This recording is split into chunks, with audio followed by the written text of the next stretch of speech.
Je vais vous parler de gastronomie et vous savez pourquoi les Parce que guinguettes... c'est le jour du canard. Pourquoi les guinguettes étaient à Il est parti, à il y a Belleville, quelqu'un par qui a mis 100 exemple. balles, il est parti. Oui, ça tient tout seul, vous allez voir. Pourquoi les guinguettes étaient à Belleville, par exemple, ou à... Mais c'est vrai, ou à Montmartre. Parce que c'était en dehors des barrières, donc le vin était moins cher. Exactement. Donc vous ne ferez pas boire de vin à vos enfants, mais vous pouvez leur faire des activités culinaires aussi. Passez au fourneau avec vos marmitons, c'est ce que propose le Parisien. De plus en plus d'ateliers réunissent parents et enfants pour apprendre des recettes de cuisine en s'amusant. Le journal vous donne des adresses, alors à Paris évidemment puisque c'est le Parisien, mais ça existe peut-être aussi près de chez vous. Si ça n'existe pas, c'est l'occasion de créer ces ateliers ou bien tout simplement de faire participer vos enfants chaque jour à leur niveau à la préparation des repas. D'autant plus que les enfants difficiles devant leur assiette le sont beaucoup moins quand ils ont préparé le repas, c'est vrai. Quand ils ont fait les courses avec papa ou maman. Exactement, ça marche. Non, c'est vrai. C'est un truc bon à savoir. Ouais. Également avec les enfants, mais encore plus petits, cette fois c'est une idée du journal La Croix, des musées pour bébés. Il n'est jamais trop tôt pour apprendre la cuisine, mais aussi pour se cultiver.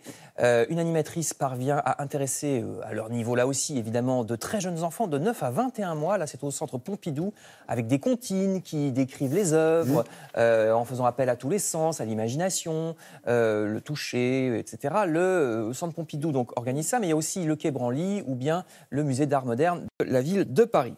Alors, ce genre d'initiative... En tout cas, c'est plus rassurant que l'article qu'on trouve dans Libération ce matin et qui parle de catastrophes. Les grandes catastrophes permettent de vivre une expérience inédite de liberté absolue, je cite. Alors, ce qui n'est pas faux à condition de survivre, hein, bien sûr, à la catastrophe en question. Libé parle d'un livre. C'est un roman qui imagine le destin d'un homme après l'explosion d'une centrale nucléaire qui détruit une partie de l'humanité. Ça commence bien, oui. Mais pour un roman, c'est pas mal parce que les situations extrêmes, c'est un turbo pour l'imagination des romanciers. Oui. Ici, le héros est contraint de vivre un peu comme à la préhistoire. Et c'est un roman qui a une réflexion sur les liens entre l'individu et la société. La romancière, qui s'appelle Sophie d'Ivry, est frappée, dit-elle, par le besoin d'un nombre de plus en plus grand de jeunes urbains de s'isoler, de quitter les grandes villes et les métiers modernes pour aller à la campagne, si possible, la plus reculée possible. Le livre s'intitule 3 fois la fin du monde. C'est aux éditions Noir sur Blanc. Tout un programme. Dans ce livre, le héros arrive à s'adapter, mais on peut se demander si c'est réaliste, étant donné que nous semblons de plus en plus empotés à propos de la neige qui tombe en ce moment. Le Parisien aujourd'hui en France estime que le principal problème, c'est qu'on ne sait plus rouler. Et c'est vrai.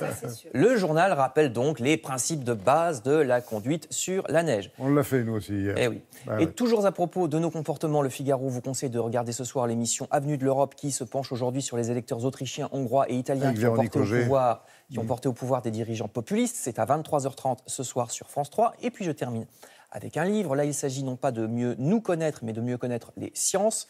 L'Humanité recommande La planète des sciences. Une bande dessinée qui explique, en dessin donc, aussi bien les découvertes de Pythagore que celles de Marie Curie, de Galilée ou de Léonard de Vinci. C'est aux éditions d'Argo. Voilà, avec un très joli nez pour le monsieur. Merci beaucoup, Frédéric.